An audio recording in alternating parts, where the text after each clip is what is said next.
at kickoff. I think at 20:45 hours, that's when Arsenal will come into action today, and they will obviously be facing off with this side at a stadium known as Fortuna Arena that capacitates 19,370 people in there for you. So let's see how this will obviously happen. Arsenal over the weekend went ahead to obviously beat a team known as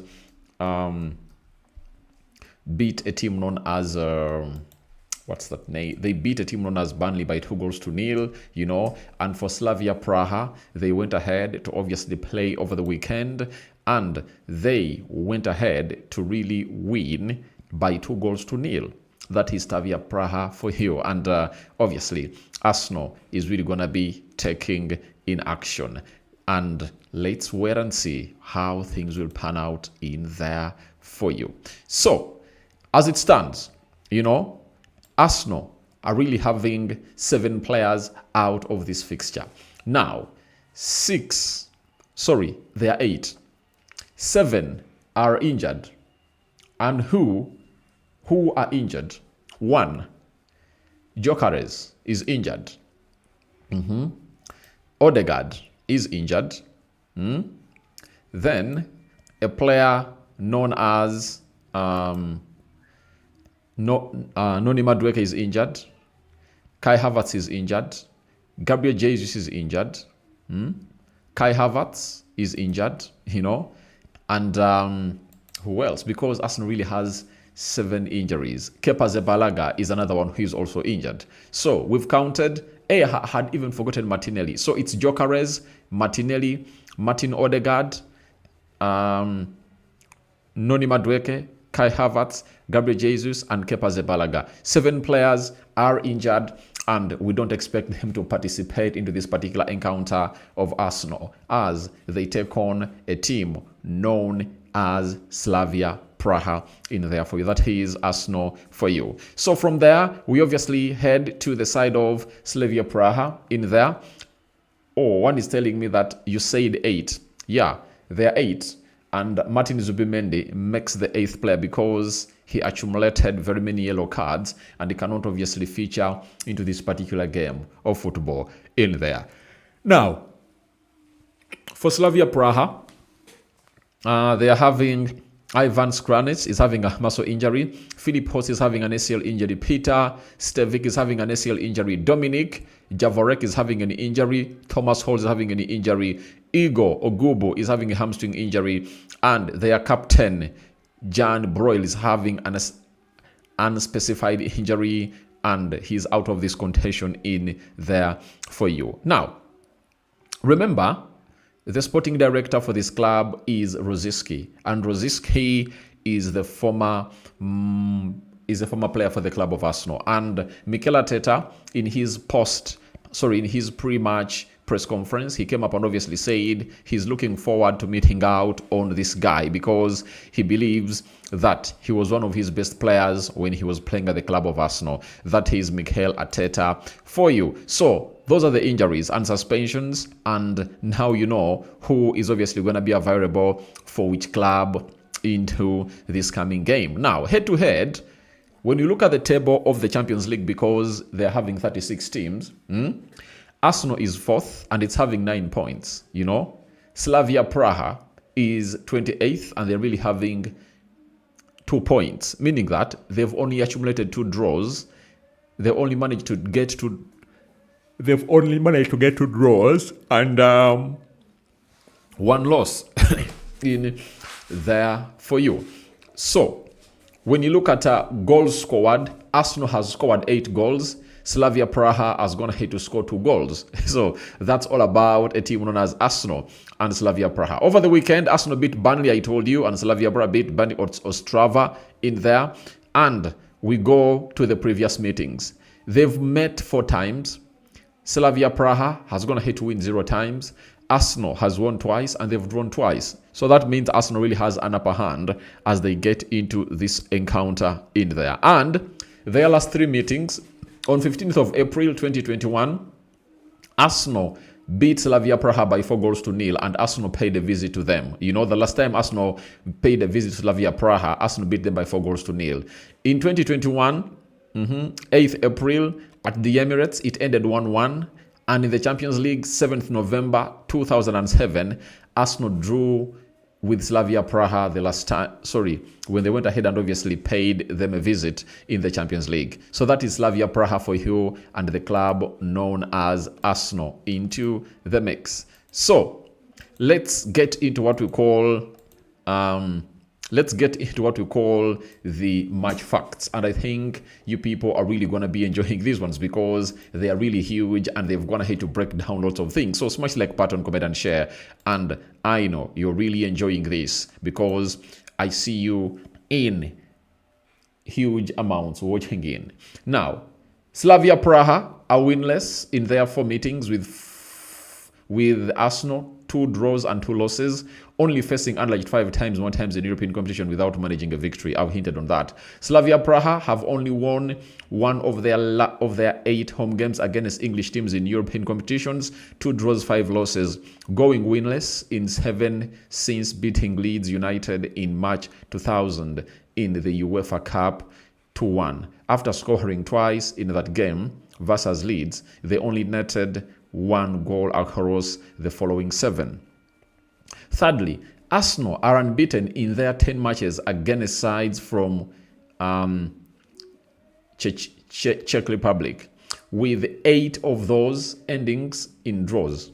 You understand? Then, the Gunners have scored 27 goals across the 10 games while only conceding 3 in return and keeping 8 in clean sheets. My God.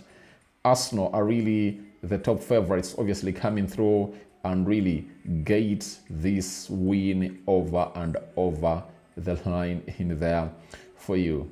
So, Slavia Praha are winless in their last 14 UEFA Champions League matches, 6 draws, 8 losses, since winning their first game in the competition in September 2007 against FC SB. It's the longest current run of any of the 36 sides in this season's competition and the joint longest run by Czech Republic. Sparta Praha also went 14 without a win between February 2004 and December 2005. You understand? Arsenal are unbeaten in their last 10 matches, all right? Slavia Praha, all right?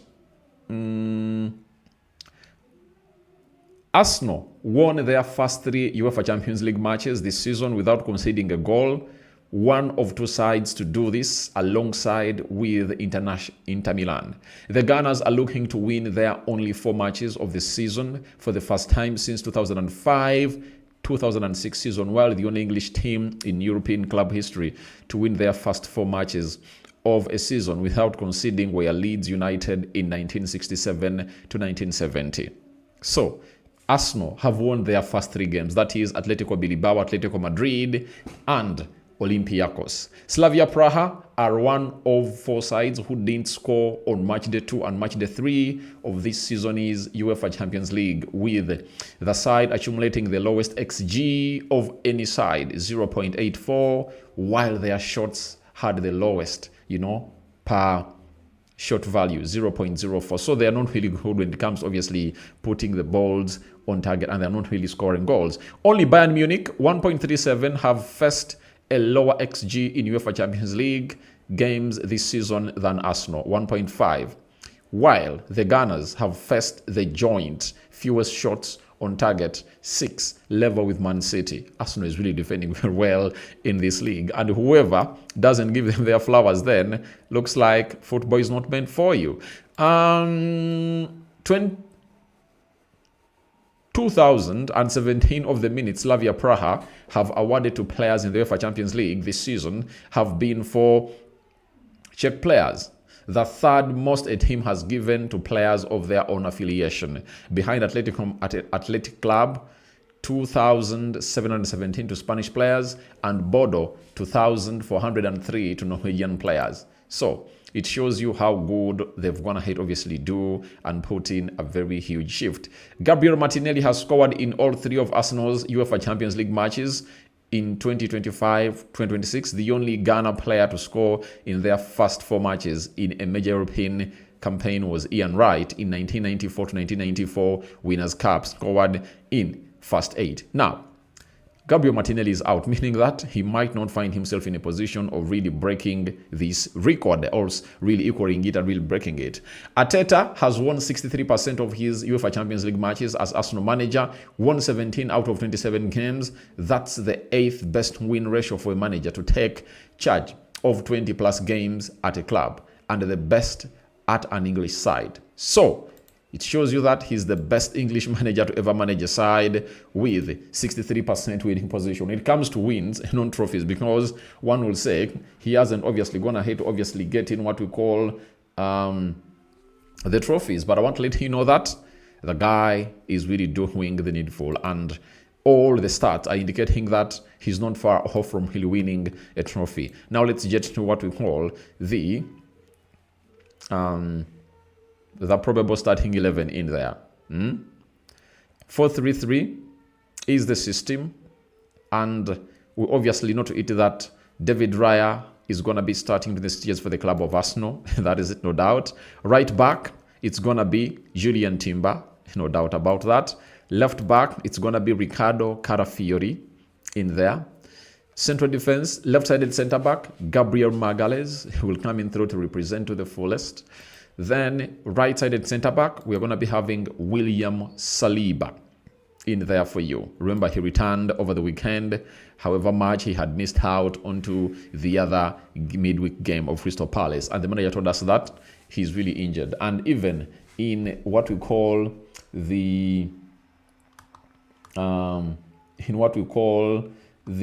pre-match press conference, he never really told us that the lad was obviously going to be showing up. But guess what? He showed up and represented when they're playing a team known as Burnley, and he put in a very, very, very, very huge shift in there for you. With Zubimendi, obviously suspended because of the number of yellow cards that he accumulated, we obviously expect a player known as Nogard to come and play as a CDM. He looked good when they're playing against a team called what's the name of that team they played in the midweek? It was Brighton, and he really looked good. So that means Nogard is obviously going to be coming in to represent for the club of Arsenal. And remember, this is why they brought him up, to obviously act as an understudy for a player known as Martin Zubimendi. And the good thing is that when Zubimendi was off, he really got in some minutes against a team known as Burnley, and I think he's now fit because he played 90 minutes when Arsenal is really beating Brighton in the midweek, that is last week. Over the weekend, he put in more minutes into his legs, and I tell you what, that is really great, and so much great of a player like him. We go to another box-to-box midfielder. It's obviously going to be none other than Declan Rice in there. And the number 10 position will see Ebelechi Eze come into this. Though if Ethan Nwaneri is given a chance to do the job, I won't really get shocked in there. So that is my midfield 3. Front line, Bukayo Saka, missing a brace of chances created to him by Victor Gyökeres in the game of Burnley, will obviously come in through to test his finishing skills, whether they've gone ahead to obviously be really freshened or not. Then left forward, it's obviously going to be a man known as Leandro Trossard, according to me, and leading the line because they don't have any forward fit. It's going to be Mikel Merino like he did until the end of last season. So that is my probable starting 11 for the club of Arsenal.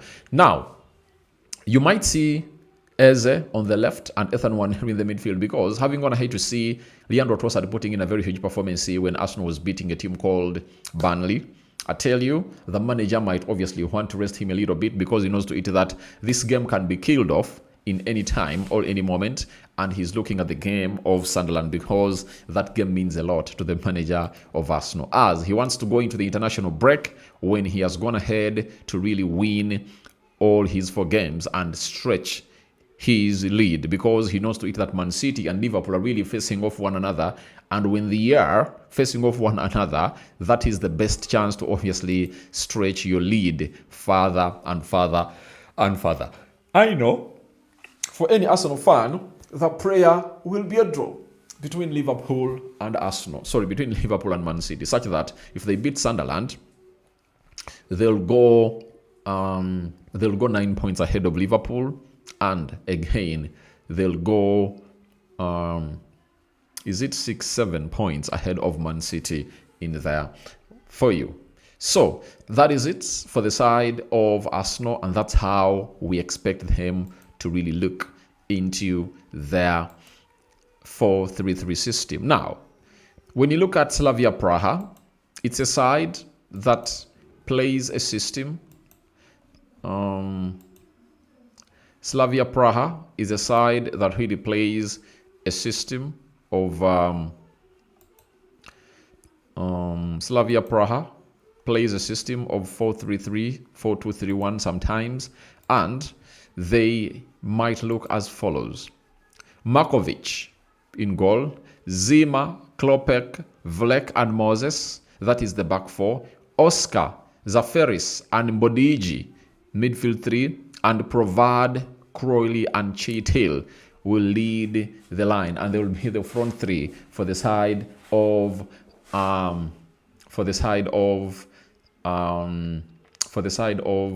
Slavia Praha in there for you. So that's what we really anticipate, and most of you are now waiting for my prediction. Guys, I think Arsenal are really gonna go gang-ho onto this, and a 3-0 for the club of Arsenal won't be a bad result for them.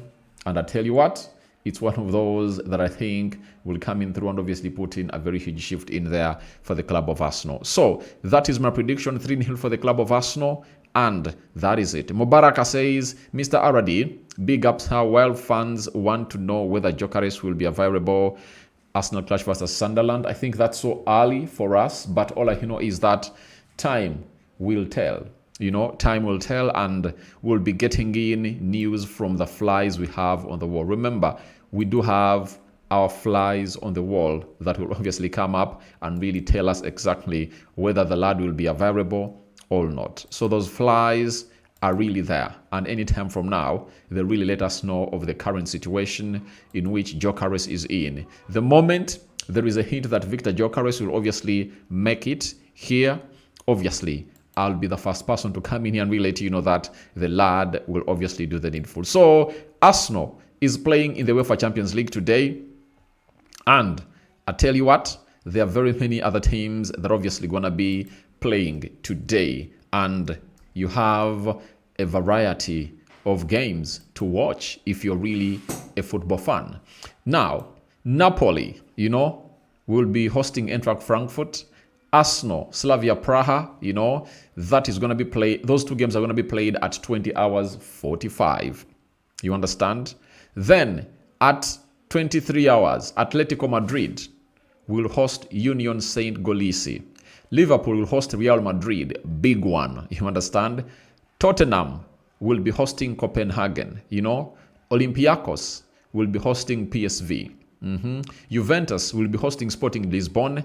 Another big one, PSG will be hosting Bayern Munich in there, and obviously Bodo Glimt will host Monaco. Those are the games that are going to be played today, and the others will be played tomorrow in there. So I've given you a hint on the games that are going to be played today, and your predictions are welcome in the comment section below. And it has been Rokani David onto the Rokani Media Football. I had to come in here and really throw in this big story about Arsenal versus a team called Slavia Praha in there. And I know that you're going to enjoy this video, and later on we'll dropping in more and more videos about who is obviously going to be facing in who.